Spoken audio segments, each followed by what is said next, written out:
Season 1, we all went underground. The big question for everyone was, where did we take it from here? We all knew what was on our minds, though. There was only one big thing to do. We needed to go national.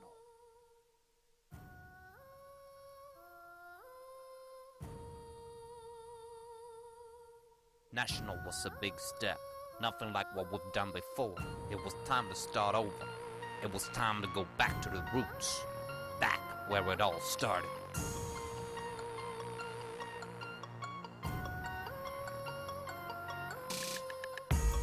I hadn't been in the hole for a year. None of us had, but we needed a base. We needed somewhere to coordinate our forces. So in order to get this flying, we needed to take a step back. We needed to take a step on the ground. We needed people. Anyone we could trust. Anyone with the skills. It was time to go new. It was time to go all out. So I dug up some old numbers. And people started showing up. People I never thought I'd see again.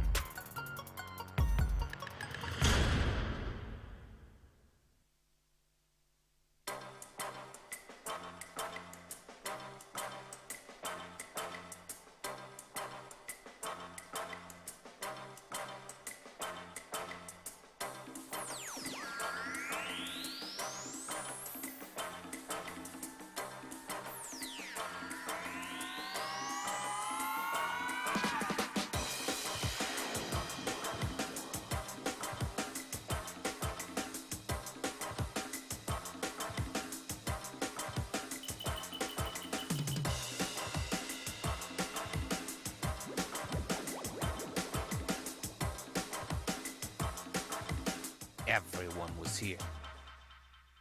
There was Johnny. If it would have been a StarCraft unit, it'd been a fire bat. Why? I can't tell you. For legal reasons. There was Jen. Jen lets her dice do all her decisions. She says the NSA can't predict her that way. And there was Doc. Doc had a mind like no one else. We didn't need a computer when we had him around. We just need someone to guide him a little. He has a habit of getting caught up with details. Doc's sister was there too. What Doc had in mind power, she had in memory. Anything she's ever seen or heard, she remembers. Clear as day. There was Pierre, French bastard. They're all the brothers. If you want to do something big, these are the guys you're looking for. They don't do anything that isn't at least twice as big as usual. And lastly, there was B-Boy. He didn't look much to the world, but he's the only guy I know who can six-pull twice in the same game.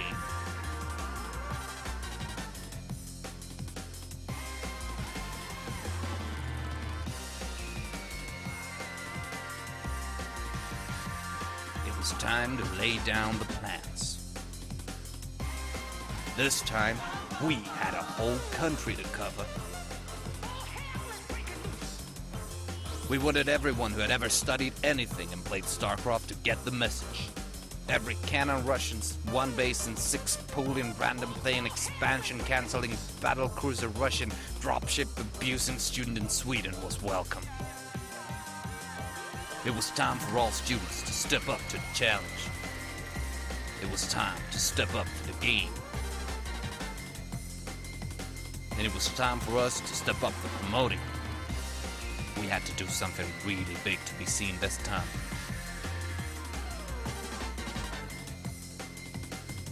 And I had just the event for that plan. It was time to redefine the word big. It was time to crown the King of the Dome.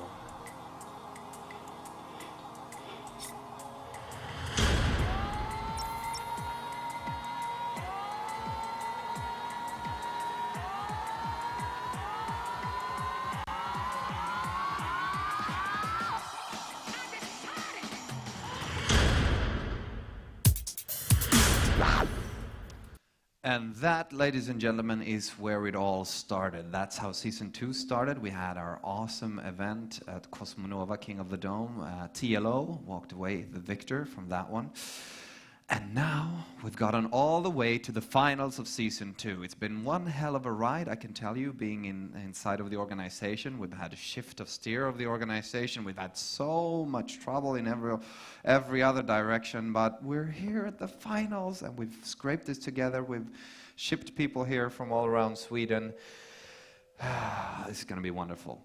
Ladies and gentlemen, you are watching the stream from the finals event of the University Star League. And today is Saturday, tomorrow is Sunday. We'll be streaming both of these days. That's 2 for 1.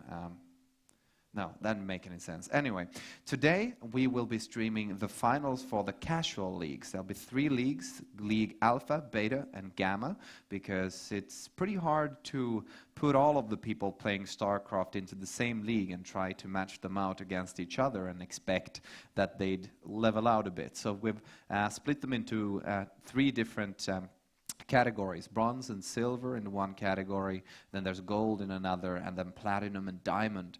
And then tomorrow we will have the finals, and actually the round of 8 up till the finals of the competitive bracket of University Star League. So we'll have masters level and higher players in there, and they'll be duking it out. So that's going to be a lot of awesome games, and we're going to see if Madalisk gets to defend her title, which she took in last University Star League season 1. But we're in season 2 now, and let's take a short look at the schedule for today. We're going to have it on the screen here. Right now we're going to have the 3rd place match, and we're going to have the finals of Casual League Alpha. So very soon we're going to be talking to Burnyby and TeveT, if I can get them on Skype. This is for the whole country of Sweden. So for the people we can't have here, we try to find these bastards on Skype. And if they're not on Skype, they don't get to talk to me. And after that, we're going to have the finals. And as you saw there, there are 3 blocks during today. There's going to be, right now, the 3rd place match and the finals for the Alpha League. At 4 o'clock, we're going to have the 3rd place match and the finals for the Beta League. And then at 8 o'clock, we're going to have the 3rd place match and the finals for the Gamma League. And what can these people win? Well, we have some awesome sponsors who've helped us with stuff. First of all, I want to thank Komplett, who's given us all of the computers we need to put this all together. The production is insane. There's computers and screens and things all over the place. Also, QPad have done a lot. They've stepped up and helped us with a lot. And one of the things QPad have helped us with, just a small part of that, is the mouse pad that we're going to give out to the winner of each different league, each different tournament, which has the text of, let's see, this is the casual winner Alpha one, and they're going to get this one to bring home, and they're going to get a copy to do whatever they please with. If they want to frame it or whatever they want to do, wave it at people, that's what they can do with it.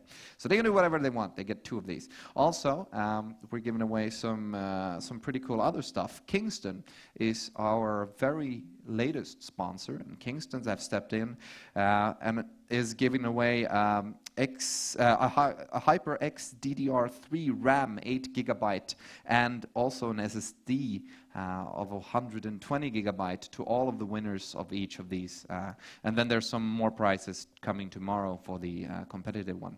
But today it's all about casual, and I'm not going to talk too much because I'm very boring when I'm standing here as a presenter. I'll be casting later on, and I promise I'll be a lot more fun. I'm going to take this thing off. Not more than that. You're going to have to wait for till after the broadcast for that one. So let's throw ourselves into a possible interview. Let's see if we can have the 2 people on Skype that are going to play the 3rd place final. Burnyby and TeveT, are you there? I'm here. And I am here as well. Awesome. Which one is which one? Let's start with Burnyby. Say hi. Hello, hello. Hello, hello. And TeveT, is it TeveT or TeveT? TeveT. Yeah, I think because I was watching, in our couch casts, I was watching the chat, and you were like, no, don't call me no, it's TeveT. What's the idea of the big T? You just decided that it's prettier that way. Yes, you can mirror it, and it still looks the same, so. All right, yeah, that's perfect. So, guys, how does it feel to be in the finals? It's super fun. Super fun. Very excited about it. Very excited about this one. So I've been asking a few questions. I gave you a few questions to answer, and you have a lot of fun answers here. First of all, Burnyby, I asked you guys to pick your favorite StarCraft 2 unit and your least favorite StarCraft 2 unit. And your favorite is Drone, and your least favorite is Hellbat. Is that a bad combination? I don't know. This is something I never thought about really. So I just picked something. Yeah, you picked something. But the drone allows me to build all the amazing units. So yeah, exactly. You want as many drones as possible, and the biggest threat is the Hellbat, I guess. Yeah, well, I think it's the most least unique unit. So that could be true. Well, there's been a lot of discussion about the Hellbat, I can tell you. We've been talking a lot about that one. TeveT, you like the burrowed baneling, and then you don't like anything else that burrows, like the widow mine. Yeah, that's a bit selfish, isn't it? Yeah, well, I want to be able to burrow, but they shouldn't be. That's true. That's true. So you don't do you not like the other Zerg units that can burrow because you don't use them, or? Yeah, they're okay, but not as effective as the banelings. That's true. That's true. Fair enough. You've been playing Quake 3, right? Quake Live. You stated in the questions. Yeah. Have you playing a lot? Did you play any other games around that? I played Quake 4 at a high level. All right. I was in the Euro Cup, so top 32 in Europe. Oh, that's pretty pimp. Yeah. So if you somehow lose this one, then you're gonna have to rematch. Yeah. Switch the game. But it was a long time ago, so Right. the skills might not be there anymore. No. They deteriorate by time. That's true. Yeah. And Burnyby, you picked Age of Empires 2 because of nostalgia reasons. Yeah. It is an awesome game. I like the first one, I think, better. But you've been playing the 2. Is the second one most? Yeah, I think it's the one I play the most. Yeah.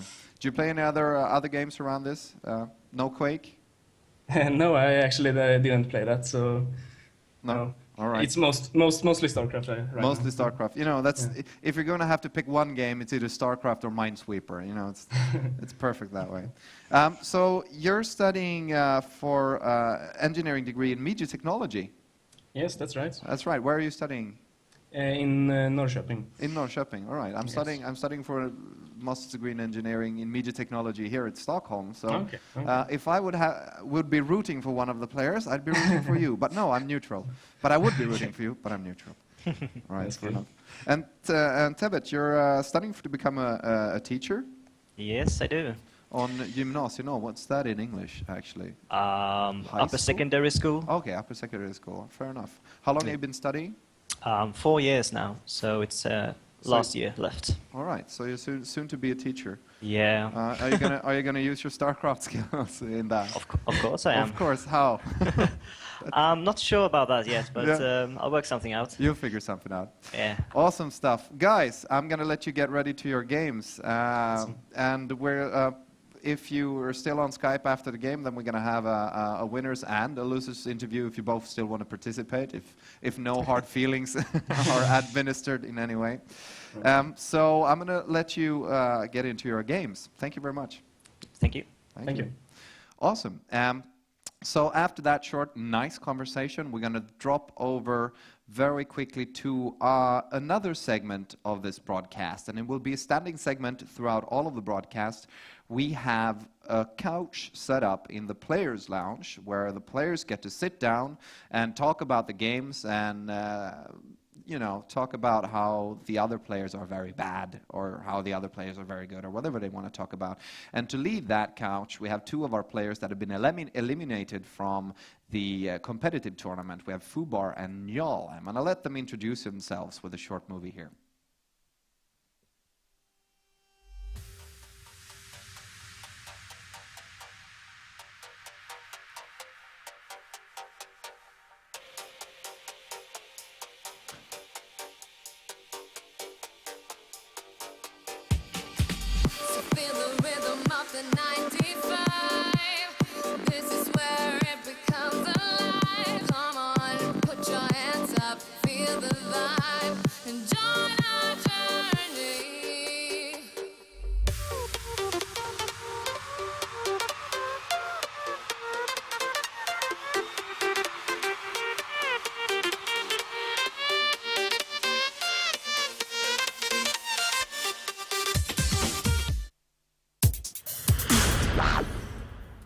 What is up, guys? Welcome here to the player sofa. I am Fubar, and with me I have Njal. Perfectly. So, Njal, why do we have the player sofa? We have the player sofa so that we can speak to players between the matches, and we will be talking about the game, the braces, the obviously imbalanced units. The Protoss units. Yeah, the process units. Yeah, what else? We will be just lounging here in the players' lounge. We'll grab some players, talk with them, and yeah. Yeah, just chill out and talk, basically. Yeah. Yeah, so I guess you will see a lot more of us between the best of 5. And without further ado, we're going to throw it back to the casters. And welcome, guys. This is the University Star League Season 2 Finals. And we're the casters. Probably should introduce ourselves. I'm Henning, MrBadExample. And this is my beautiful co-caster, Tenshi. How you doing, man? Yeah, I'm doing great today. I'm really excited to be here. How about you? I mean, the hype has just been building up during the last couple of weeks. I mean, there's been so much preparation going on, and everything has just been leading up to this very moment. And now we're just about to kick on the game. It's going to be Burnyby against, I don't think it was TeveT, I think it's TeveT. Yeah, TeveT against Burnyby. I was on doing the Couchcast, and I did call him TeveT. I think I was one of the first people to start calling him that. Oh, so he's probably pretty mad at you. Yeah, I'll apologize for that.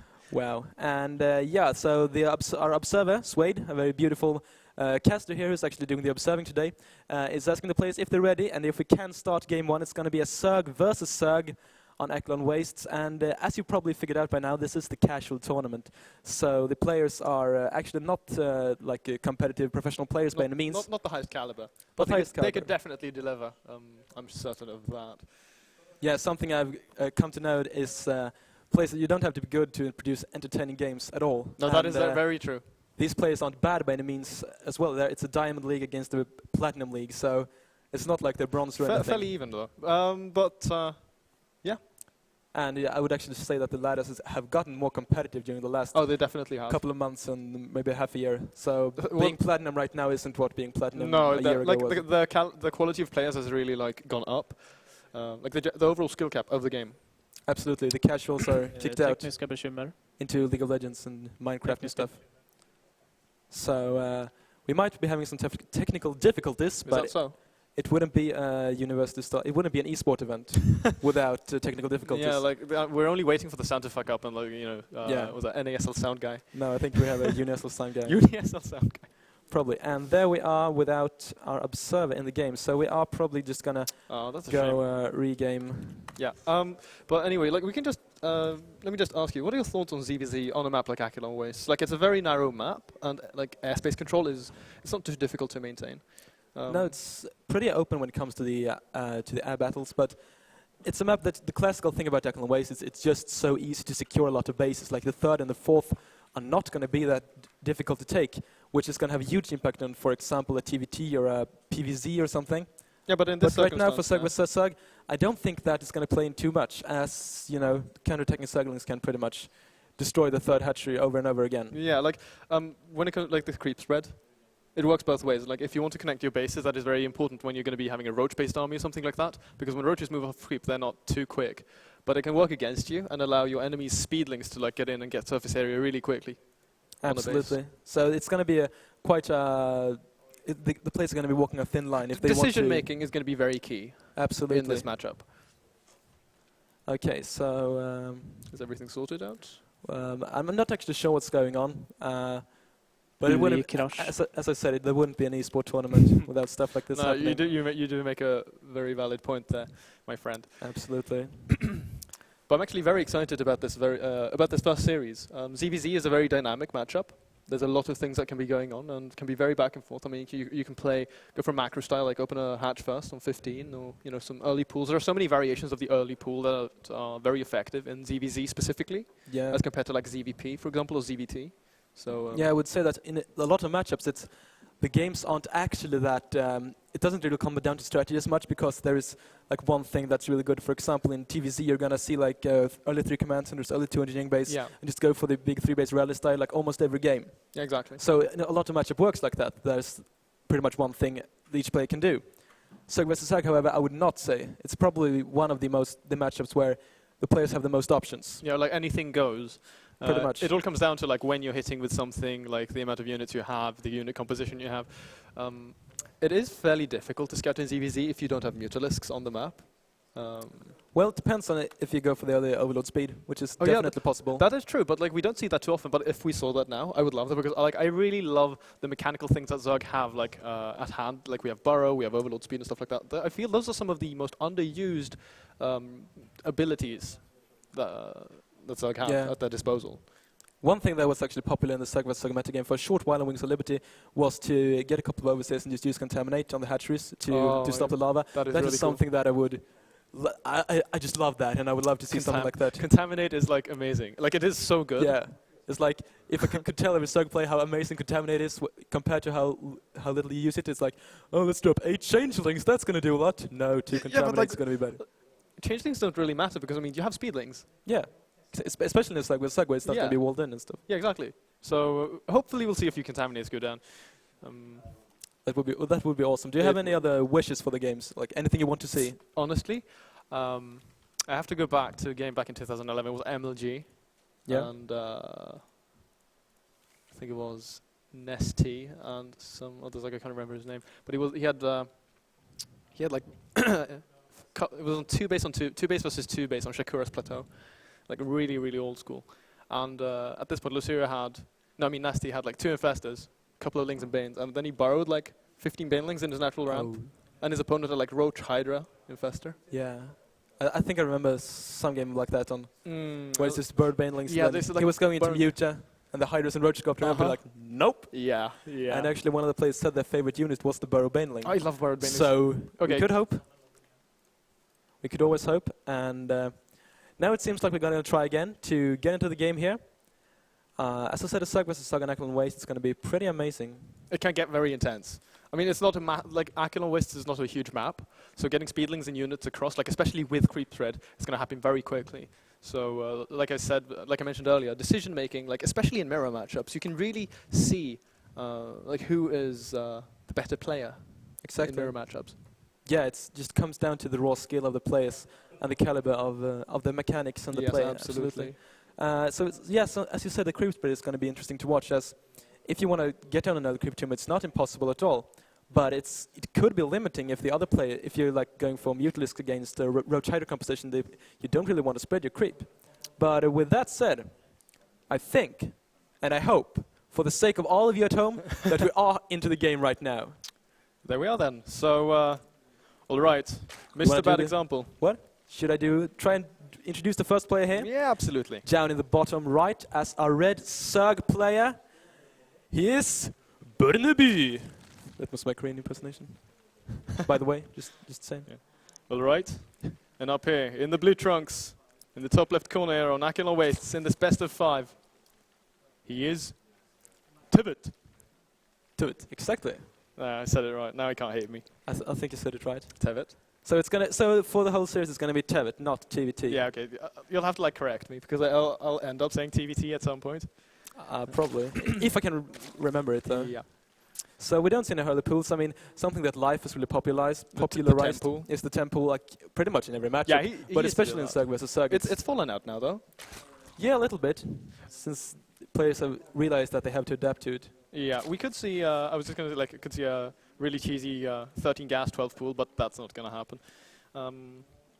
I mean, going for something like that with an early gas and early pool would really say, it really says to your opponent that I'm confident in my micro build. So I think that I can pretty much out multitask, like I have better mechanics than you. Yeah, exactly. But both players are going for standard 14 pool lane, so both of them are actually playing safe. No super greed coming out of this. I think that as this is the first game in the best of 5, I mean, there's a lot of space for like mistakes. Because I mean, if you drop 1 game, you still have potentially 3 games to win.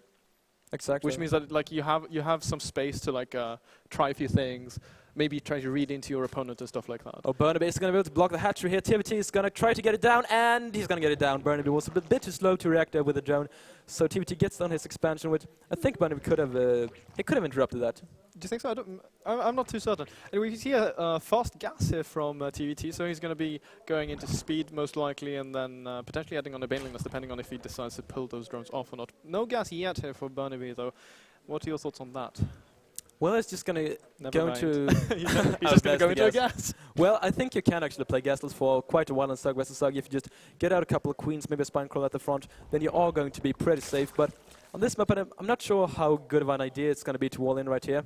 Like, it's pretty common in Sug vs. Sug that you wall in with a couple of Eva chambers, maybe with a queen or a spine crawl or a roach warren or something. It's also like pretty popular. But I mean, it's like you say, the number of queens is going to be very important here for the early stages of the game, especially considering that TeveT is actually going to be having considerably faster speed here.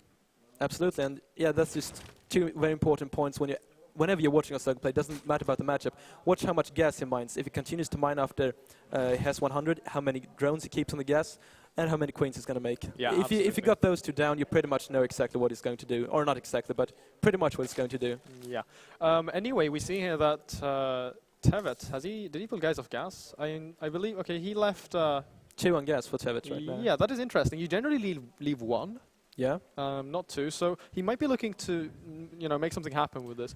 Let's see if Burnyby manages to spot this, though. If he can spot that he sees the speed making right now, and he sees the 2 drones on the gas. I could say that could be pretty confusing. He sees the speed, and there is no other tech deployed yet. So if I was Burnyby, I'd be quite confused actually. Like it might actually be go as far as like overreading, but that additional gas was being used for bailing nest. Yeah, absolutely. And I mean, if you would have had one drone on gas, I would say this is probably just the defensive bailing nest, trying to be safe. But now putting a 3rd drone into gas right now, as well as putting down the bailing nest, I think this is going to be some kind of pressure when metabolic boost finishes. Yeah, but try to go with a lot of speed especially seeing how late Burnyby's speed is. Yeah, absolutely. And like, did TeveT see this? Like, that his opponent's gas was later? No, TeveT hasn't actually scouted it at all. Well, Burnyby is getting a spine crawl right now. So I mean, when he saw those 2 drones in gas, he did suspect something. So getting that spine crawler is going to be pivotal for holding any sort of pressure coming in.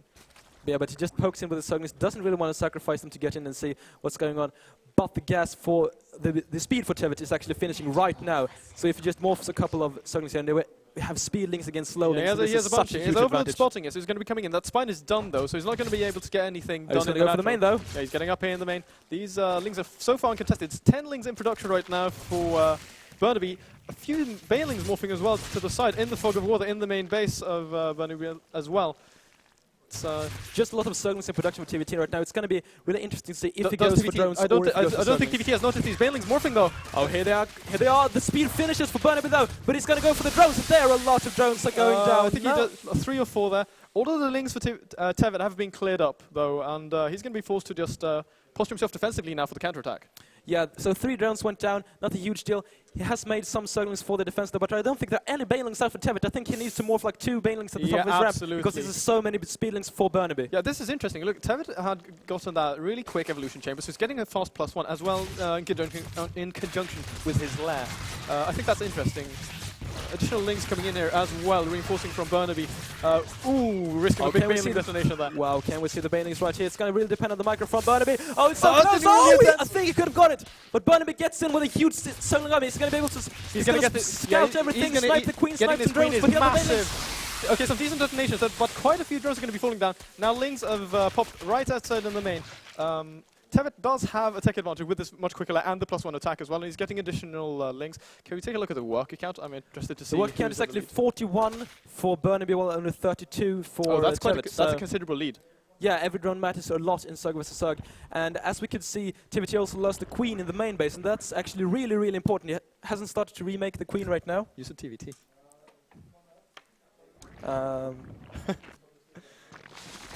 Okay, anyway, we have a slightly later layer for Burnyby. He's taking additional gas. Spire now going down here for TeveT. So he's going to be going into Mutalisks.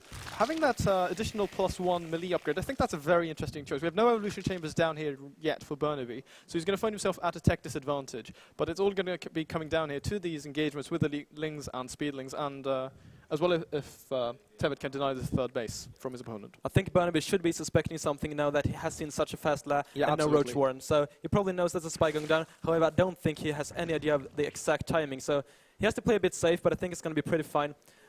Something to note is that, as I said, TeveT lost the queen in his main base, so he's only on 1 queen right now. He actually has his second just popped. So he's on 2 queens right now. That's actually really, really important, because lava matters a lot in Sug versus Sug.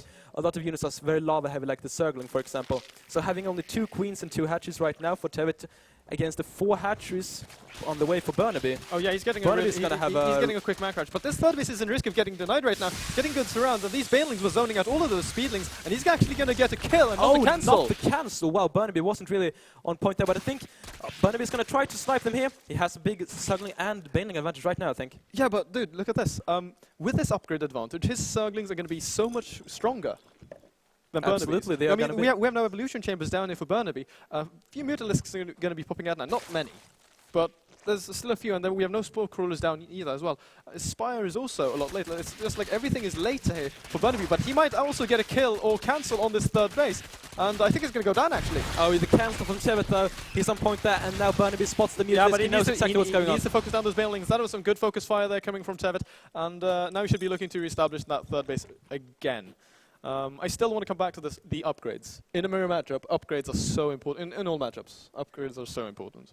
Absolutely, that they are, but if this just comes down to a Muta versus Muta, which I think it might be, I'm a bit concerned for TeveT that he hasn't started any air upgrades right now. Yeah, well, yeah, and right as you said that, he does go for that +1 flyer weapons. Good choice. Additional Mutas popping out here. He's going to have a small Muta advantage, but he needs to pull back and regroup before he finds himself outnumbered briefly. Exactly, there are going to be 9 Mutas against 4 in Burnyby's advantage pretty soon. TeveT is just trying to pick up some overloads, which is a great choice. But we can just see from the minerals right now that TeveT is actually backing quite a lot. Mutas are going to be coming in. Again, TeveT is being quite passive with these Zerglings around, morphing a few banelings, so he's going to be looking to put pressure onto that third base again. Additional units streaming down here across the map. TeveT really putting on the pressure. Yeah, he's going to go for the third base again. I think he's going to get it, although Burnyby has some banelings pretty quick.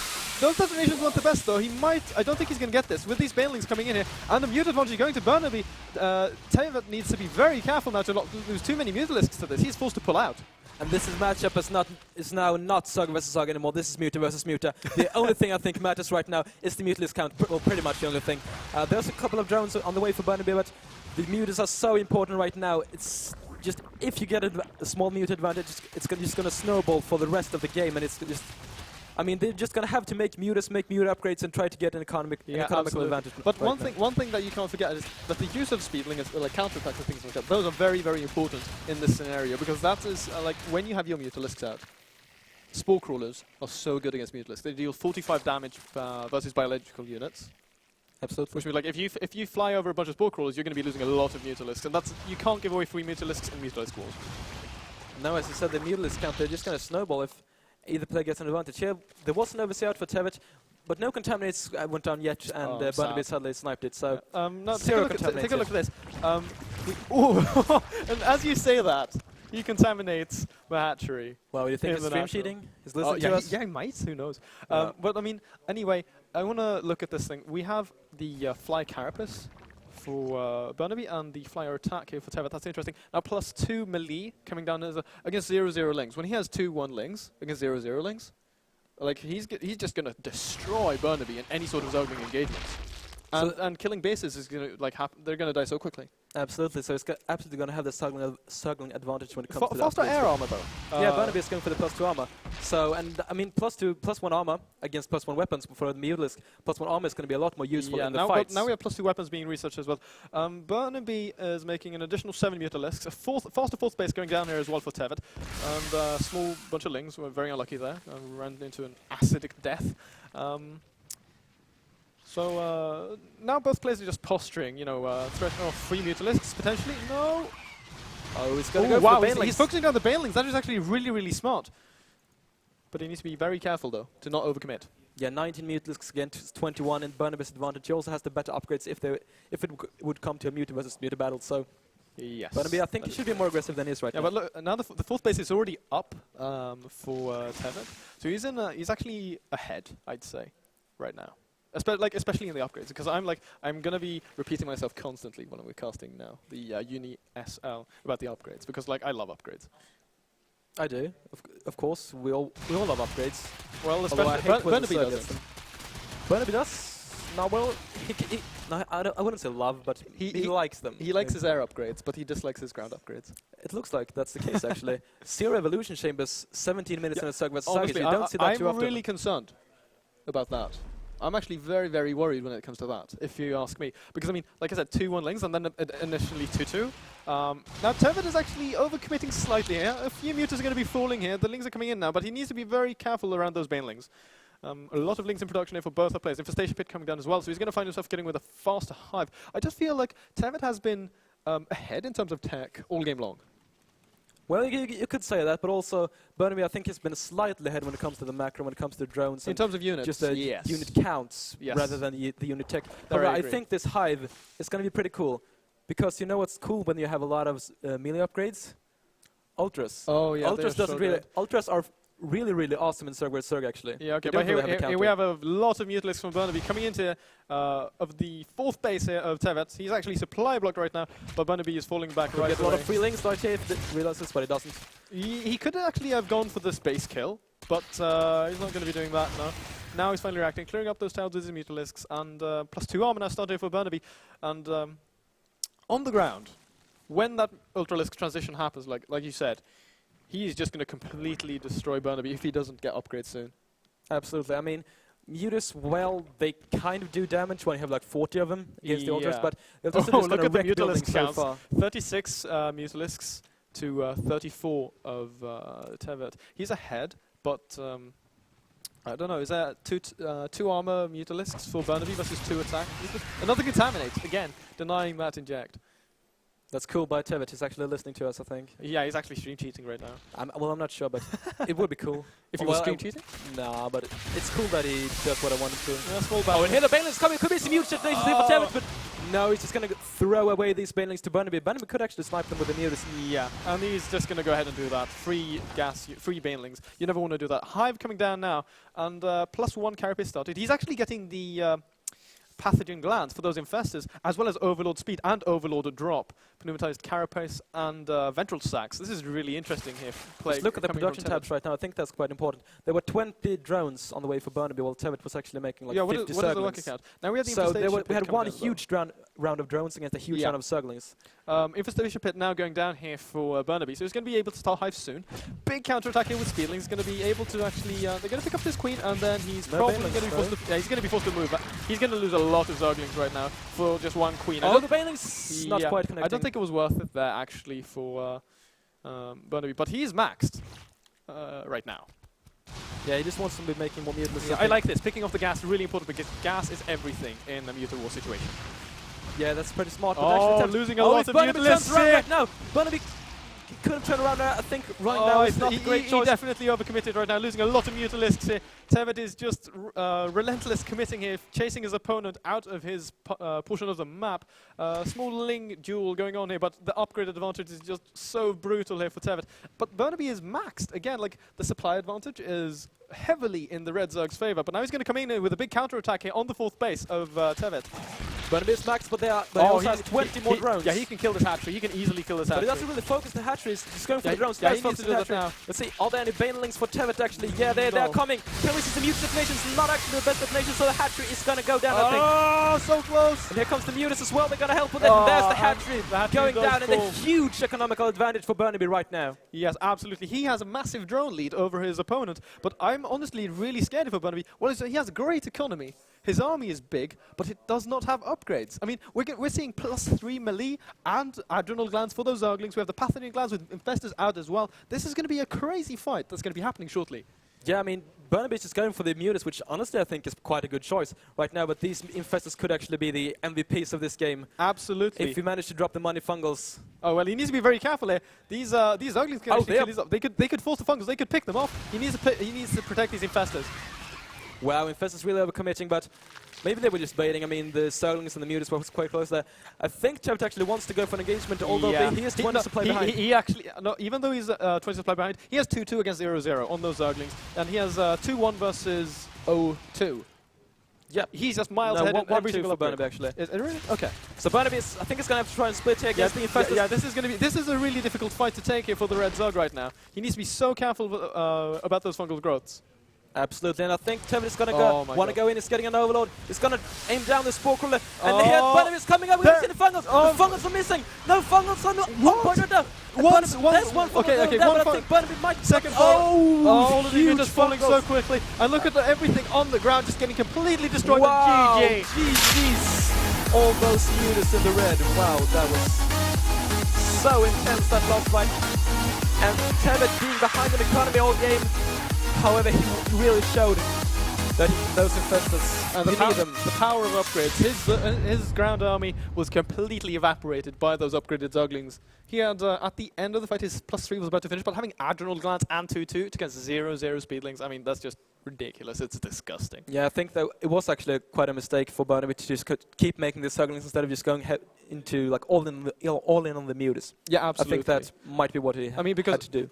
his ground upgrades was so late, so you should have just invested everything in having a superior air army. Absolutely, and just trying to split them against the Fungals. I mean, when those Fungals landed, all the Mutas dropped into the orange, into the red, and that was disgusting. Yeah, and as well, all of those mutas were like clumped up very closely, so the bounce attack of the Mutalisks, of all of TeveT's Mutalisks, actually hit most of those mutas, while TeveT had like a pretty good arc concave around the Red Zug's Mutalisks. Yeah, I think without the infestors, Burnyby might have won that fight. In the air. Just showing that. In the air, because... well, then the Mutas can just kill the Zuglings. Well, I was thinking like TeveT could have split up his lings, like sent 10 to each base, with 2-2 and Adrenal Glands, like destroy all the drones. Well, yeah. But I think Burnyby actually had quite a bank because it was maxed for quite a while. That is true. He was actually maxed twice before yeah, TeveT I don't maxed think him TeveT once. ever was maxed. Really? Or was he maxed during the end there, maybe? Maybe, but like he Burnyby was maxed out twice. Yeah, it was. Yeah. So... like within 30 seconds. Absolutely, and I think he had quite a bank as well. So Absolutely. I mean, just splitting the Mutas there and maybe going to the infestors of your own would have been a great choice, I think. Yeah, I think it comes down a lot to that while ahead in terms of economy, everything else was late. Yeah. Like all the other tags. So I think I think it came down to that. Late tech. Maybe. And speaking of late tech, Yeah. we're into game number 2 right now. So it's going to be a Zug vs. Zug again on Whirlwind, as this is a best of 5, of course. And Ooh, let Whirlwind. me... Yeah, Whirlwind is actually... It's a map that was removed from the map pool, but as we have the map pool of last season, we are still having it here in the UniSL. Now we can say it's an old school map pool. Probably we can. It's quite cool. Yeah. How about we jump into the game? Yeah, and I think there we are. Take it away, baby. In the top right corner here of Whirlwind, our Red Zug player losing the first game. Can he come back right now? I think he can with your support. It is Burnyby. Clap, clap. Clap, clap. Yeah, all right. And down here in the bottom left corner, currently up 1-0 in this best of 5. Is he going to be able to make this a clean sweep, or is his opponent going to be able to bring it back? He is. The Zug in the blue trunks. He is TeveT. Okay, so let's look right off the bat. Whirlwind is a huge map. Hatchery first. Hatchery first? Yeah, probably. Since it's a 4-player map, it's also very hard to scout as well. Is this forced cross though, or? I wouldn't think so. I'm not 100% sure, but I wouldn't think this is forced cross, although they are spawning cross positions right now. And I mean, since the players are scouting with overlords in the not forced cross positions, Yeah, I going think close and hatch first from both of these players. yeah, Makes so sense. Like honestly, the only thing that would make sense to do, except a hatch first on this map, would be like a temple. yeah, just try to metagame your opponent. Yeah. Or mind game, maybe. you Go should say. like lifestyle. Lifestyle. Is this real life? Oh, so gas before pool here. Very standard when going for a hatch first, especially on a map of this size. So no weird shenanigans. It's all, I think like the only time where we're going to be able to like see if anything's going to be going on is depending on if they pull guys off gas. Yeah. And watching the queen count as well. We didn't. Oh, yeah. I think we saw in total like 1 creep tumor last game. Yeah, I think we're gonna see he more put this a like one. I think Burnyby like put down a creep tumor to connect his main and his natural. Yeah, Or maybe. something like that. Like not too much.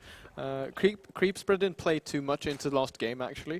It's going to be interesting to see if it does on this map, but it's actually highly unlikely considering the size of this map. Well, I would actually guess. Like that we're gonna see a bit more. defensively, it makes more sense. You know, like it'll help more. But when you're on the offense, I don't think it's going to matter too much. Yeah. I would also say that Zug vs. Zug is a match that comes down a lot to style. As I said, there are a lot of different choices you can go for. And since we saw Mutas in game 1, I would guess both players see themselves as kind of like Muta players. Yeah, So I would suspect we're going to see Mutas again. probably double queener as well. 2 lings for Burnyby and 4 lings for TeveT. However, 3 drones and gas right now. He's not pulling off.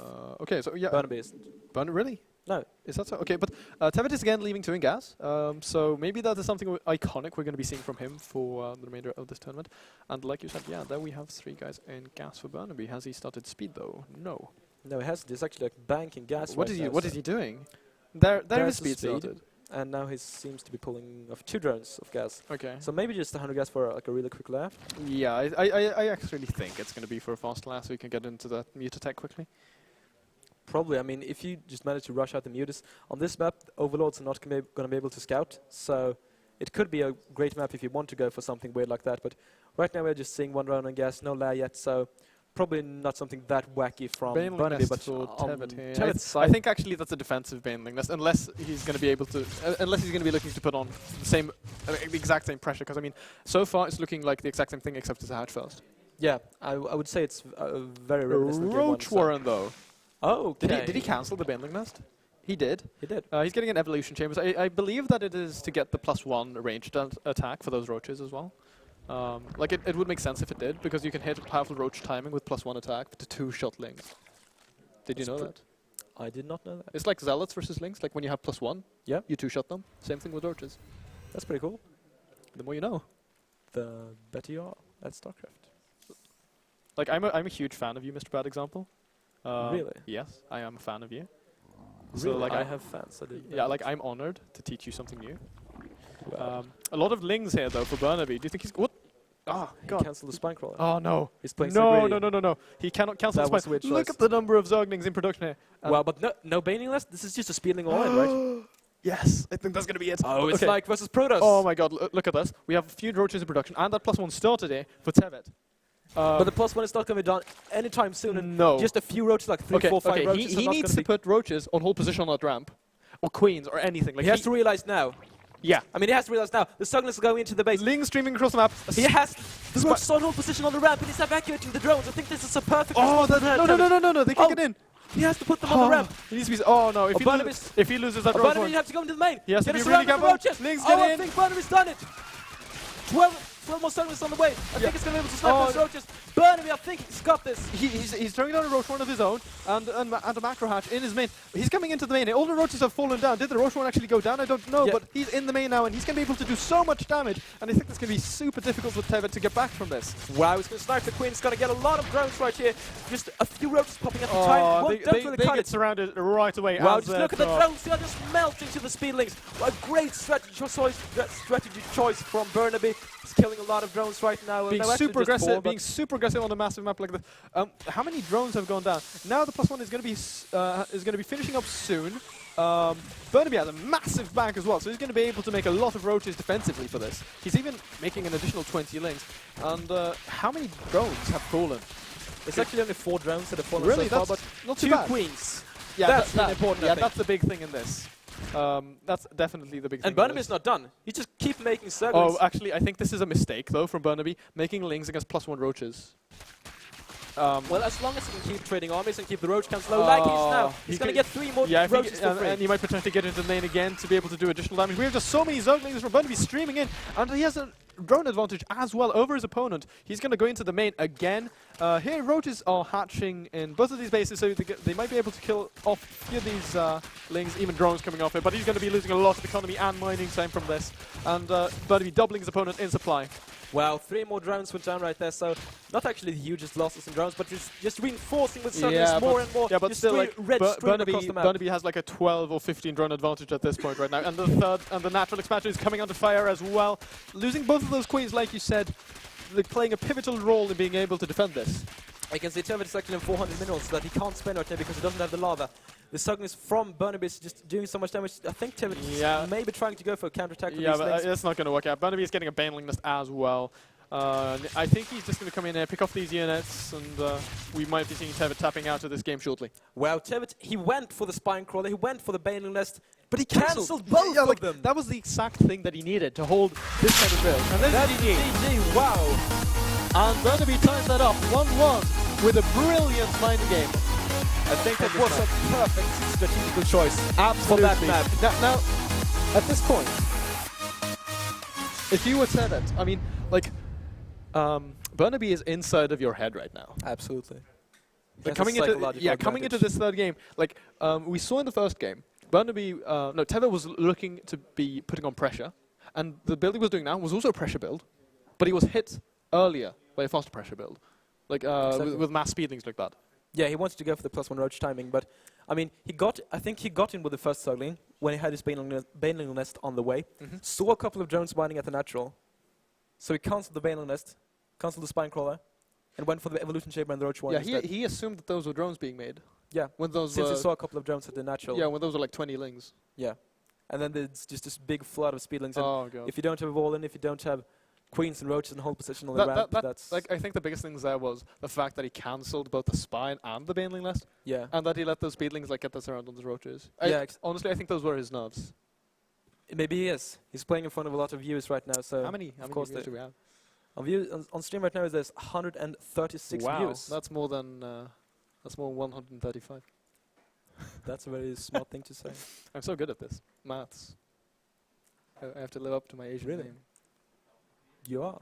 I am. Are you actually good at math? I'm actually shit here at maths. Yeah, me too. So maybe I think like a lot of StarCraft like casters' personalities are like into math. So we might be. Day 9 majored in like he has a like PhD. Yeah, in but maths. I think a lot of casters are. So really. I'm not sure. So I think we're quite unique that we're two casters who are both shit at math. It's like fun to paired together. Yeah, kind of like trying to do equations during the games. Like make an equation for like the probabilities to win. Yeah, something like that. Anyway, how about we come into this? So again, you take it away. Okay, in the bottom right corner with a brilliant strategical choice last game. Now, can he pull through with advantage? It is Burnyby. Yes, sexy zoom in going on there. Dubstep drone action. And here we have him dropping out that previous game to some super aggression from Burnyby. The blue Zerg, he is TeveT. He is indeed. Now, there are going to be crazy mind games going on between both of these players because they both know that their opponent can be hyper aggressive. Yeah, both of them went for the aggressive strategies. Although I think TeveT's strategy in game 1 with the there's some mismicro with the drones. But anyway, the strategy in game 1 where he went for the Sugling Baneling, it was not like Sugling Baneling all in. It was also Sugling Baneling to kill drones. Yeah, he targeted the drones with the Banelings. Like I thought that in game 1, the Baneling morph in the main there of Burnyby, I thought that was going to make do massive damage. But he only got like 3 drones. Yeah, I think so. So that was actually not cost efficient for him at all. We'll see if he decides to do anything of that kind of play this game. It is Belshire Vestige. It's a 2-player map. It's fairly small and narrow. It really reminds me of a Hana. It is? Yeah. You know what this map actually is? Which map this is? What map is this? This is Daybreak, 90 degrees turned. Are you joking? No, it's actually true. Are you actually like... Someone put the maps next to each other. Is that like Daybreak and then Belshire turned 90 degrees. And they were the same except there are no gold bases in the middle of this one. Oh my god. My brain just melted. We have a hatch first here for TeveT, and Burnyby is going for... that's a 14 pool. 14 I think it is, without a gas. Yeah, because like the pool, like looking at his drone count, that wasn't a 15 pool. Honestly, from Burnyby. I think it was a 14 pool. Do you think it matters a lot with the numbers? Not too much. Not too much. Game? I think it might come into play here if he decides to make a small bunch of lings that like potentially go and try to get a cancel. On TeveT's hatchery now, but like unless he decides to be aggressive, it's not going to change too much. TeveT is going for a gas pool, and we have no gas here from Burnyby.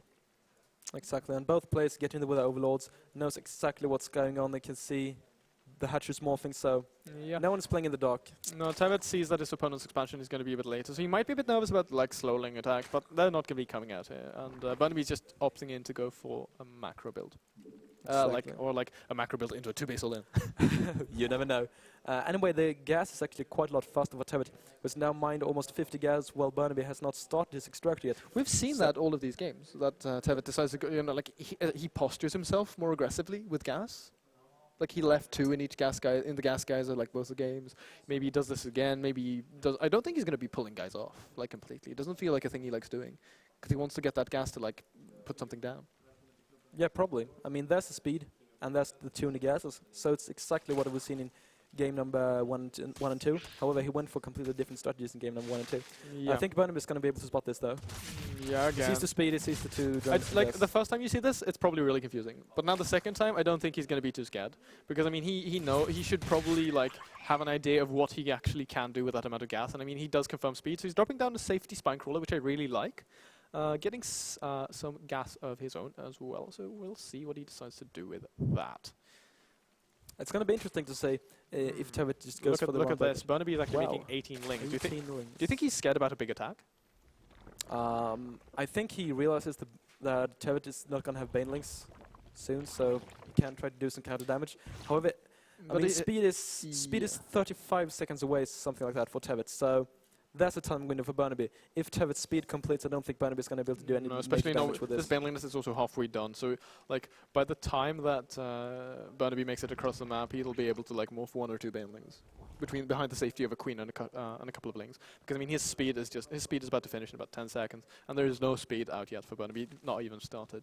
Yeah, exactly. So that's the big advantage in tech for TeveT right in terms now. of gas, has Burnyby just started mining? Could we check that, like in the main? No, he's mining with 3 right now, and he has mined 60 gas so far. So Yeah, okay. speed is not actually started. yet, 60 This is his seconds. first gas right now, and TeveT has already spent enough gas to get a baneling nest, speed, and 2 banelings. So TeveT could actually put on a ridiculous amount of pressure right now. Yeah, I mean, speedling, baneling against slowling. That's like so spines, like unless you have like walled off spines, they don't matter too much. You just run past them. yeah, and you have to have your. Oh, queens in look all at positions this. you have to have. Burnyby is seeing this morph as well, so he's going to be seeing that he might potentially be under some pressure. A few additional lings, as well as drones being morphed here for TeveT. So he's not going to be looking to go completely all in, I feel. He's even taking a second gas, so that's going to be to get Oh, back. he's doing the wall off though. I think this is a great choice. Oh, wait, how many? 3 evolution chambers and the but these are he gonna has to get the queen in position though. Oh, there the queen is not in position. And TeveT goes for the many run by. He's coming up into the main. These banelings are coming in as well. They're He's gonna go for the queen They in the main base. detonated onto the spine crawler as well, so no spine in the natural as well now. A few extra lings streaming across the map before TeveT. He's morphing And 2 look at the banelings main. again. Burnyby's links just stuttering in the very narrow halfway there. Speed is halfway done now, so it's miles away, and no queens on hold position yet. And I think that TeveT's lings are actually able to pick up both of these queens, which is so big. He's lost both of his queens right now. No queens for Burnyby. He's also going to start loose drones right here. That's the 4th drone going down. The spine my crawler is God. going to go down too. Oh. Burnyby is under so much pressure right now. We missed the baneling detonation as well in the main. I think he got like 2 or 3 drones with that. He's going to be able to clean up these speedlings eventually now, but he's lost all of his queens, he's lost a lot of drones, so much mining time, and TeveT is just, like, he has a big tech advantage. Yeah, and I don't think... Yeah, the tech advantage is huge as well. Is there Well, that any is layer? finishes. 8 drones have fallen here for Burnyby. He's re-droning as of now, but we just see endless stream of speedlings there from TeveT. He's also getting a lair right now, and now the baneling nest is started for Burnyby. Yeah, there's one more big wave of circlings for TeveT, and then the lair, then the drones as well, while Burnyby is actually making drones Single right now. evolution chamber +1 again, like in game 1. Very interesting. Like, I like this. I really like the incorporation of the early +1 upgrade, because I mean we saw how key it was in the ground battles. But it comes a big counterattack here from Burnyby. Those banelings finish up though, so he's not going to be able to do too much with this unless TeveT actually screws up majorly.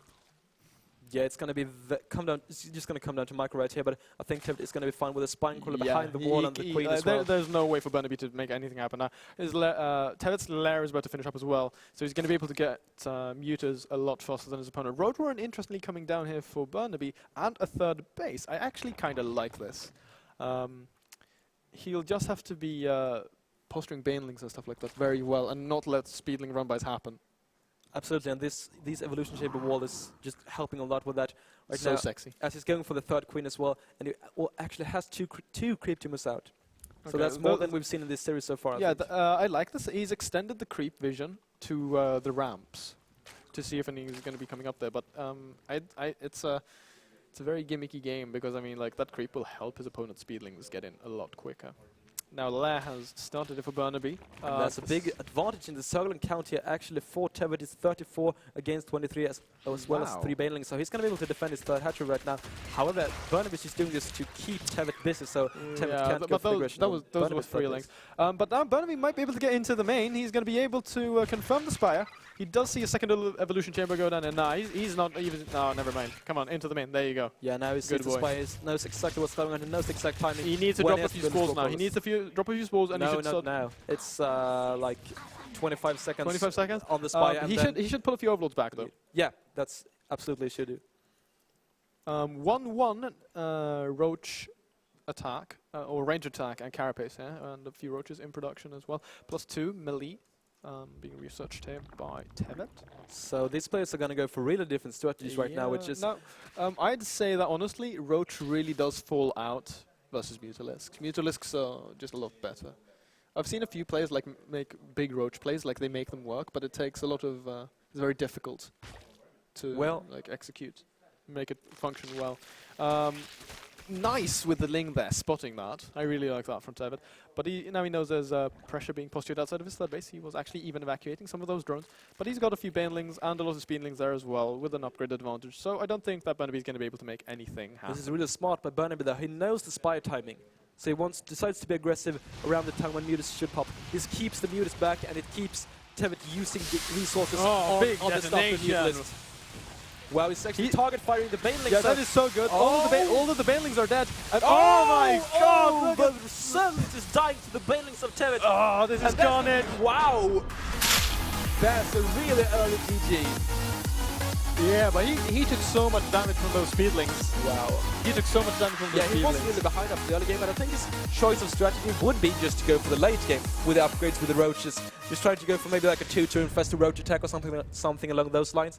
But instead he went for the all-in attack with the roaches, with the Stones, with the Banelings, and then the TeveT's Banelings. Yeah, those Mutas popped right at the exact right moment. And focusing down those Banelings was just so good. It's so important there. And that's a massive detonation, losing like 30 lings to those 4 Banelings.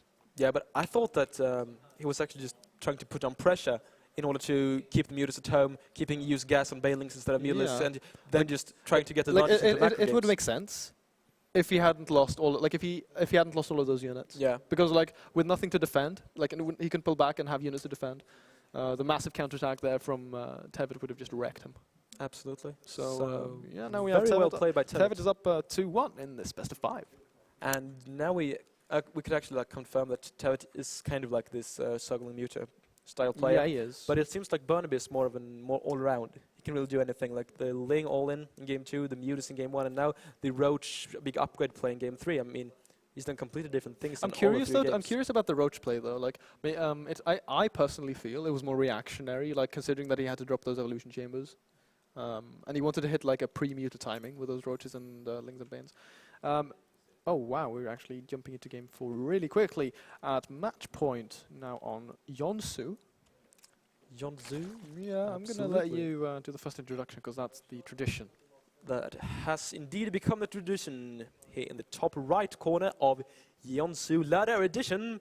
It's the man who needs to win this game, and to do so he needs your support. It is Burnyby. Yeah. And down here, currently up 2-1 in this best of 5. It is match point. And he is the guy with the blue hat. He is TeveT. Is he going to be able to make this a clean sweep? We'll see. Do you know what I want to see? I want to see Temple from Burnyby. Yeah, I would actually love to see one of the players go for some kind of aggression. Yeah, but actually, they could 12 pool, but... like 13 pool, 12 gas. No. You go 13 gas, 12 pool. Oh, yeah. Like, that's more optimal. Well, it depends on if you want to attack with speed or if you just want to go for straight Banelings. But yeah, that's the more all-in variant. Like, if you go for the 13 gas, that is more generally oriented more towards Banelings, I'd say. Like, it depends. Like, I think I saw Cats do this. And he just, like, completely... He was like, oh, I want to level this account. So he just did this build in every ZVZ and just destroyed everyone. Oh, yeah. Just, like, such a silly build. Both players going in for a pool first. Slightly later pool here for Burnyby. I'm not sure about this decision from Burnyby. It's actually drone scouting and putting down the pool at home. Oh yeah, that doesn't make too much sense to be honest. I mean, you drone scout in order to know safe. If you should pool first or hatch first. And now he scouts, but the scout isn't there when he has to make the decision. So he just goes for the pool anyway to be safe. It's like, okay, I'm going to be safe. Well, I'm safe. Yes. Super safe. What now? Oh, he's getting the hatch block. Oh, so like irritating. And he's getting his hatchery is starting before his opponent as well. Oh my god, this is so... Oh, can you get out? Save the drone! You're 1 HP! Wow, look at that. Wow. That HP region is so fucking imba. Yeah, just look at that. Almost like Protoss. What? Oh, stop crying. Your Terran tiers are delicious, but this is a ZVZ, so we have to keep it like We can't speak about our... Well, you can still do comparison, right? Okay, fair enough. Fair enough.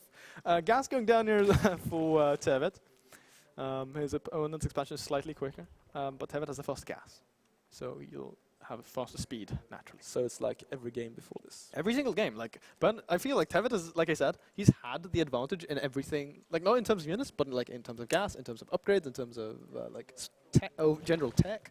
So we'll see. We'll see. I bet you 100 sec that TeveT is going to leave 2 drones in his gas. Yeah, I wouldn't bet against that actually, since that's what he's done, pretty much. Every single game. What do you actually think about the capitalization of the T's? Oh, you know what? I Like, think it's to me, awesome. to me it doesn't. Do you like it? I love it. You do? Okay, because like to me it doesn't really make sense. I mean, just look at how the word looks. It looks like T, Eve, T. So it's like Eve, Terran, Eve, like the spaceship game, and then a Terran. yeah, like if like his name was Eve, and then he has like 2 T's. Oh, you mean like just like size? Like, have you seen my shit on like my in-game in like Tenshi? I have these like crosses on each side of it. Okay. My friend Dady, who was playing in the UniSL, he says it looks really, really stupid, but I like it. I love it. Interesting, like Ling thing. Oh, look at that Ling! Like he was intercepted. Like, oh, where do I go? And then the Ling or the Queen like shot him in the face. I should have betted against you. What? 3 drones on gas for TeveT. Oh my God! You just missed the chance to get 100 seconds. Yeah, that's. Are you stupid of mad? me. Are you mad? I mean, I think I still made the correct decision. It's just Okay. that TeveT was. Well, TeveT was like, no, I'm stream cheating right now. So Yeah. I'm gonna. It's not the first time. Actually.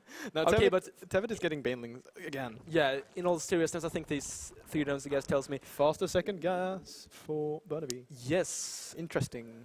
but I'm thinking how many actually 3 drones on gas for Burnyby as well. So Yeah, but no. What is he gonna do with the second this is going to be big circling bane aggression from both sides. I feel like. I hope so. And TeveT is going to have a huge advantage That's a just cute because of the wall-off. speed timing That's a cute wall-off. from TeveT. Yeah. Like, take a look at that. Like, Well, if it doesn't really accomplish anything. it doesn't. It looks like. what's Can the speedlings get in?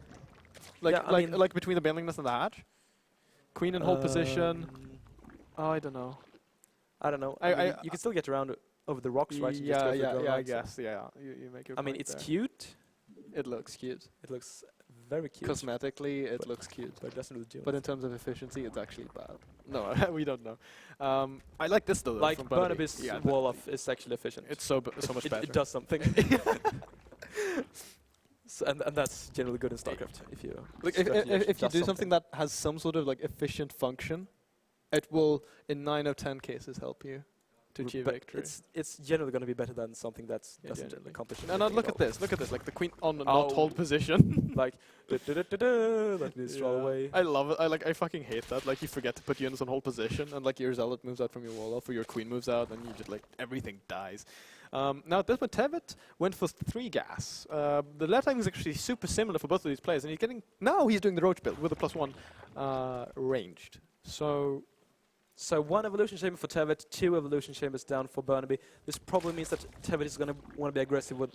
And yeah, it's just going to be aggressive with +1, I think. Yeah. Well, Burnyby. +1 roaches. is Look at more the, like this. worker count. Like there's an there's a queen advantage for Burnyby. Similar drone counts. Now 4th gas going down for both of these players, and the third base is as well slightly ahead. Burnyby is slightly ahead in terms of the deployment time, but he's making roaches. He's getting +1. Global Constitution being researched here for TeveT. That is the roach speed, ladies and gentlemen, for all of you who do not keep track of all of those names. Free roach. Free roach. That's really good actually. Pentakill. Or like quadra-kill. He killed like 3 lings and a roach. That's a quadra-kill. Godlike. But I think it all counts if the same. Yeah, this hatchery's gonna fall. Oh, he's gonna cancel that. Oh. Oh, cancel in the Yeah, last that was second. close. Like if it would have, like in game 2, he didn't cancel that hatch. Remember, like the third base. What are you doing, Henning? I got the shitty headset. That's why. Wait. Look at your arm, like the way it's Oh, that's there. okay. Much better. Things casters have to worry about. Yeah. Okay. Look at this now. We have a few roaches streaming across the map here. There is a +1 advantage though for Burnyby, for TeveT, and this is big because when you upgrade ranged, you get +2 attack, not +1, like for each upgrade. Yeah. And the concave advantage is also to TeveT, so it's going to be hard for Burnyby to break this, especially with faster speed and +2. But Should just go for the third base. yeah, but I mean, probably No, they shouldn't go at all. You should just go back home. It's going to be so hard for him as well. He's going to find himself in a horrible position when Gleo Constitution finishes. He's at an upgrade disadvantage, and the reinforcements advantage, like defense advantage, is to TeveT as well. But his roaches are out of position, and now he's going to be able to come into the natural here. Such an anti-timing for Burnyby. 10 seconds from the +1 completion. Oh my god. They're coming through. He's focusing the roach one. That's actually a really weird choice, but probably pretty smart. Well, but he's going to lose all his roaches for it. No, look at this. TeveT is actually making a transition. He's making Swarm Host right now. He does have 102. Wow, Swarm That Host was not worth it at all. That was a horrible trade for Burnyby, and I think he knows it.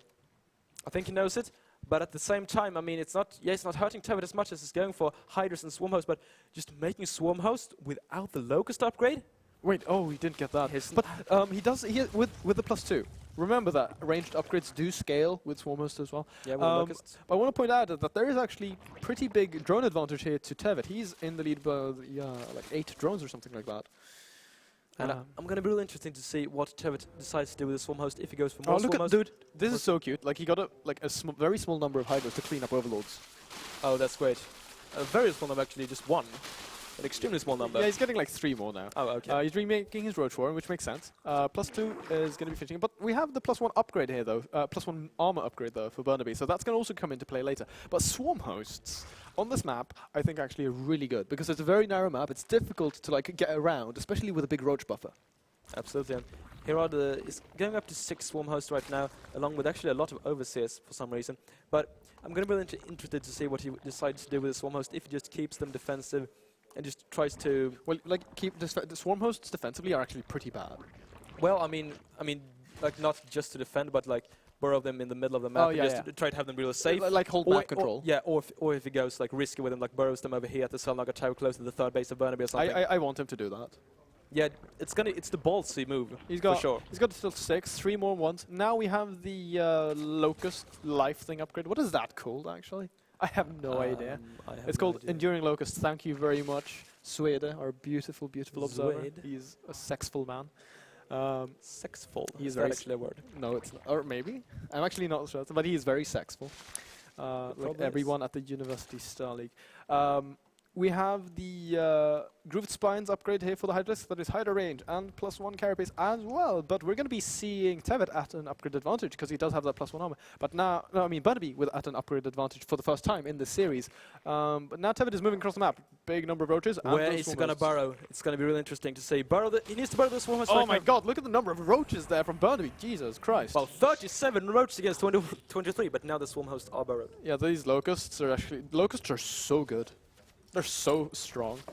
They're actually really tanky. They can tank like 2 storms. It's so stupid. Oh my god, I hate Locusts. Like as a Protoss player, they break my brain. He has no detection. No detection for Burnyby. But does he realize what's going on now? He needs to be really careful. He does have these 3 overseers, and there aren't too many Hydras to pick those off right now. Additional Hydras being produced at 10 for Burnyby, but he doesn't get supply additional 7 as well for TeveT, and he's grabbing a quick 4th base as well. Now these swarms are burrowing, but there are no Locusts. Swarm Hosts. He needs to target fire them. 1 goes down, the 2nd goes down, but there are also now the Locusts. Look at the damage on those Locusts and those upgrades. The Locusts are forcing Burnyby back. You can see, just with the +2 attack upgrade, these Locusts scale so well. Spitting acid to kill those. Did you know that like Locusts have like similar DPS to Hydras? I didn't know that, but it's so crazy. Like Locusts are just stupidly good. Now we see Burnyby going for a flank move. I like this. It looks like a big counterattack, but he's in risk of losing his 3rd base because oh, okay, well, TeveT does see this, so he's moving all of his units back. Oh, he's moving the Swarm Host as well? Yeah, he's moving. A weird choice. I think that he should actually leave them. Yeah. I think that TeveT is in risk of losing his 3rd base. Hatchie's getting focused down right now. Queen is going to be dying there really, really quickly. He's getting a few drones here. Burnyby needs to get out of here. Burnyby, you're in a terrible position. It's going to lose his whole army. TeveT is at like his supply advantage is just insane. He focused on that Swarm Host, but I mean he's trading his entire army for a bunch of drones. Like Burnyby wanted to get the 3rd hatchery, then decided to focus the Queen and a couple of drones, and then fight the army straight up. So indecisive there. Yeah, that really cost him a lot. Either go for the hatchery or just pull out of there. Yeah, like you can't do both things. It was a smart move to begin with, just to force the Swarm Host back. But the execution was not at all there. Now he's going for Swarm Host of his own, which is a good choice, but it's far too late. And he is far behind. What is that, like 10 swarm hosts. Yeah, that is a total of 10 swarm hosts to 0. And now in terms of upgrades, I think they're even. I think there's a 2-2-2. There's actually a 1 carapace advantage for Burnyby. Okay, well that's important. Oh, look at that contaminate on that hatchery. That's so cute. Wow. Now these look at how. I mean, they just keep piercing down. Look, the queen is going to go down. The natural queen in 5th gen just goes down to a couple of locusts. With the enduring locusts upgrade, like we see how long they live. But now he's coming in at the third base. He's coming under fire. Well. Third base does fall here, and drones are dying as well to the road charger composition here of TeveT, and these swarmers, the locusts coming in as well. Look at the supply advantage. Burnyby just trying to make it work, but there are too many servants. Roaches, Hydra, Swarm Hosts, and there's the GG well played. TeveT takes the 3rd place in Group Alpha with brilliant strategies. 3-1 over his opponent there. Beautiful play from TeveT. Wow. I'm not sure what to say. I said that Burnyby's choice of strategy on Whirlwind was great, but I think TeveT's choice of strategy on this map was even greater. I'm sure like Burnyby never could have thought that Swarm Hosts are, like I said, really good on Yonsu, on like narrow maps, where it's easy to control and defend them. I think honestly that in game 3, game 4 now, on Yonsu, the big thing, like the biggest thing in that fight, was the fact that he traded his army for nothing. Yeah. Like being indecisive. Like I said, decision making is so important in all the mirror matchups. And well, we saw that TeveT was the superior Zerg in the ZVZ matchup. Yeah, and like in Muta versus Muta Wars, it's the most apparent where every Muta really matters. Yeah. But it's like Blink Total Wars. Yeah. So it like is in every mirror matchups, and but it's also the same rule applies for the Roach versus Roach War. Yeah. And just throwing away the Roaches for like a queen, a couple of drones.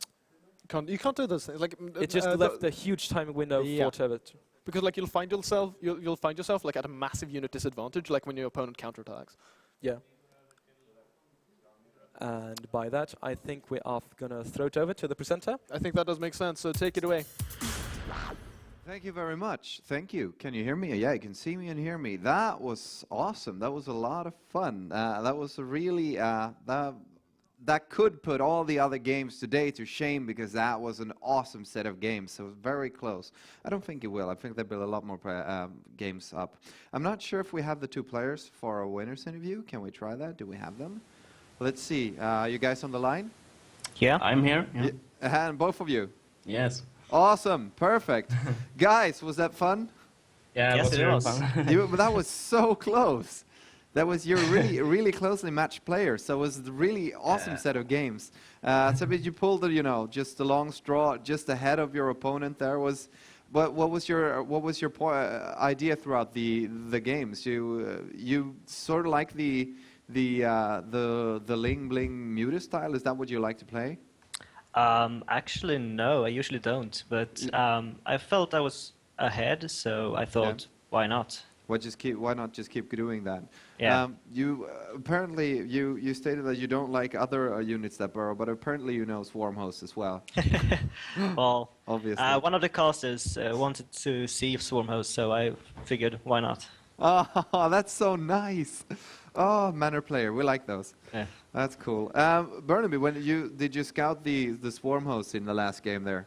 No, I didn't do that actually. So it took me by surprise a lot. So, yeah. Did you see them burrow? So well, he flashed them. I don't know if you caught them when they. When did you see the Swarm? Yeah, I saw them first when they was up at my 3rd base. So. Yeah, that's gonna be an annoying position to be in. Yeah.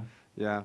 So, guys, that was so much fun. I'm not going to talk too much about the games. There's so many points to take out there. But I hope you've been enjoying the tournament. It was so much fun. TeveT, congratulations on 3rd place. Burnyby, thank you so much for being in this tournament, both of you. Yeah, thank you. It's been awesome. It's been really fun to have. I hope you can sign up for the next one as well. Will do. Yeah. Awesome. Thank you very much, guys. Yeah, Thank you. Thank you. Thank you. Bye. And with that, I'm going to throw right over to the player lounge, and let's see if Fubar and Njol have anyone in the couch to talk about the games with. And after that, we're going to pop up with the finals for the Casual Alpha. Hi, and welcome back to the casting couch. With us now, we have another Zerg player who's going to be playing later in the tournament. And I think he has some views on the games. We will be asking him some questions. So what is your nick? My nick is Hyllevask. My real name is Johan. Okay, so what does hyllevask means? Is it a Swedish word?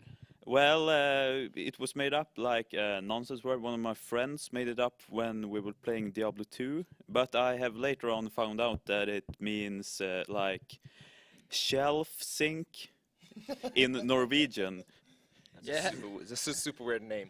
Yeah, it's very. It has a very Norwegian ring to it. Yeah. I dare say. Yeah, for sure. I get a lot on ladder. I get Norwegian people all the time when I play them asking me, "Are you Norwegian?" I do too, actually, Huh. because Njål is actually a Norwegian name as well.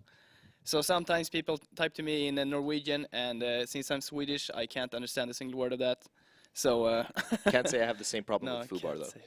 say that. Right, so are we going to talk a little bit about the games then? Yeah, like in game 1, for example. Did you watch it? I caught a glimpse of it. I just arrived when it was, but it was Muta versus Muta. I understand. Yeah, with Muta versus Muta, and since you're a Zerg player yourself, what are your opinions on Mutalisk? Well, I personally love to play Mutalisk in almost all matchups because They are super good. Yeah, it's so fun to wreck mineral lines with them. Yeah, they're kind of imba like that. I dare Imba, say. come on. No, mutas are lovely, and you can really like multitask with them, because that's a big difference with Roach Hydra, especially if you play versus Protoss, for an example. It's hard to attack different fronts and be fast with them, but with mutas you can be everywhere. I think that's why a lot of people really like to use mutas in every matchup, just as you do. Yeah, so that was the game 1, and I think the turning point in that game was when what was his name, TeveT? Caught like a huge fungal there in Burnyby's natural. Exactly. Yeah, Yeah. it was a pretty close game to begin with, and Yeah, as Mass the Muta casters said, we saw that Burnyby maxed up a couple of times, but it didn't really use all these Zerglings to get different kind of run-bys and stuff, and that's Was really an exciting important. game though. It was an Yeah, exciting game. It was a close game and a fun game to watch. And just like you said, the fungals were huge. And that's what made Yeah, it. definitely. He really needed to split his mutas and get a perfect engagement to be able to conquer that game. And so the second game, did you watch that? Well, I did. What happened in it? Can you refresh my mind? Yeah, it was the whirlwind. It's just a blur. All games. Yeah, that often happens. But it was the whirlwind game. They spawned cross, and Burnyby did like a Ling timing or a Ling all-in, where he just massed Zerglings, and TeveT went for roaches, but didn't manage to hold his ramp, and then he just kept on rallying in Zerglings. Oh yeah, I remember that. And he didn't go Bailing Nest. No. So that's kind of problem. If you go roaches, you are very susceptible to these. Yes, yeah, for sure. Like those, the place I have seen that doesn't use Bailing Nest actually uses a wall in, which is kind of hard in the natural whirlwind because it's a pretty wide ramp. But you can't do it in. You usually go like maybe 4 queens fast, 6 queens fast, and with a wall in, and then you just survive that way. But just as you said, if you don't have a Bailing Nest and you don't do the wall in, it's really hard to survive the Zergling mass attack. Yeah. Yeah, all right, so let's move on. What do we think about Game 3? It was a Belcher yeah. Vestige game. That was the with the huge Banelings connections, right? Yes, exactly. Yeah, it ended with huge Baneling connections, and always when I see that, since I'm a turn player, I always see like it's the sound, you know. It's the you hear a loveliest Marines sound. getting it's the loveliest split into sound. it, like, and yeah, it gave me some chills actually. I wasn't awful feeling. Yeah, I remember back in the days when you played Wings of Liberty and you played on Metalopolis, and before people used to split, they just backed with their shit. All right, let's run for the hills, guys, and hope the tanks kills the Banelings. And we do not attack the Banelings. We just hope they kill the Banelings. And then you just follow them with this big swarm of Banelings, and you hear that, and you know you get this good shiver all the way back to your spine. Yeah. Or a bad shiver if it's. Do you agree? Yeah. It's totally. It was very painful to see all those Zerglings get Very painful. vaporized or. Yeah. But I think he was in a tough position too, because he started going Roach, but he already had some damage dealt to him, and then he started going Roach while TeveT was going Muta, and he had his third base established and Muta's up. Like most of the time when you go Roach and you don't, like either you play defensive and try to get a third yourself and try to go for Hydras, and then you're fine if you have a 3-base economy. But if you're going for a push, you want to go come to that guy's base as soon as the Mutas pop, or a little bit before. And I think he was in a really tough position, and he lost the game because of it. Yeah. Yeah, I agree. All right, so let's talk a little bit about the final game. The final game was on Jiangsu, and do you remember what happened in that game? Yeah, I think I do. Was it Burnyby?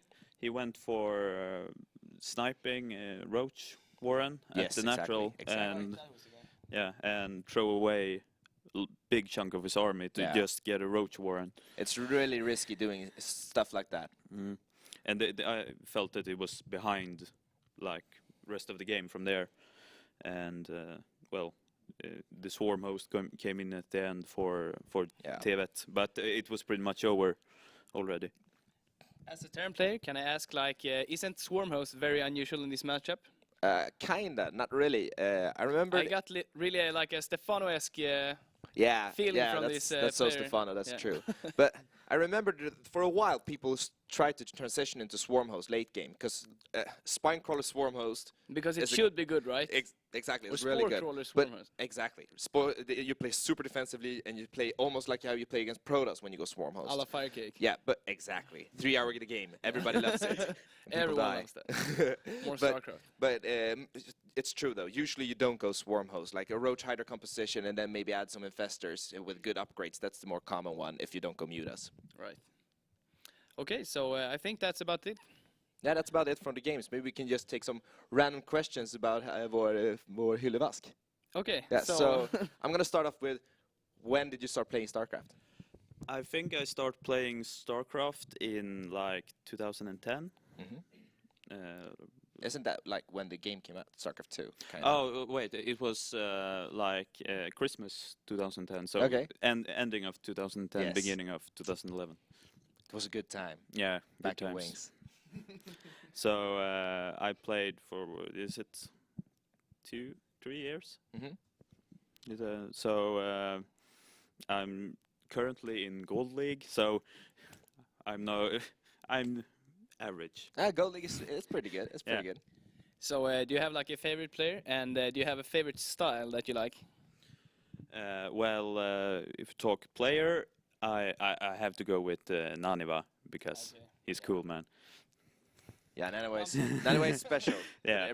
You either hate or love him. I'm a Naniva lover. Yeah, for sure. And play style, as I mentioned before, I like to go a lot of mutas. I hope my opponent isn't watching this. Exactly, you do not need to reveal all your strategy. On the first map, I'm thinking of 6 pooling. On the second map, I think I 6 pool again. I changed. I don't like to play muta. Yeah, mutas really suck. Yeah. I would never go muta. No. Wait, what race are you playing? You are playing, sorry, but what race are your opponent playing? I'm playing a Protoss player. A Protoss player, of course. So... Yeah, muta suck in that matchup anyways. Yes. Yeah. All right, guys, so we need to go back to the presenter. So that's it for us right here, and take it away, presenter.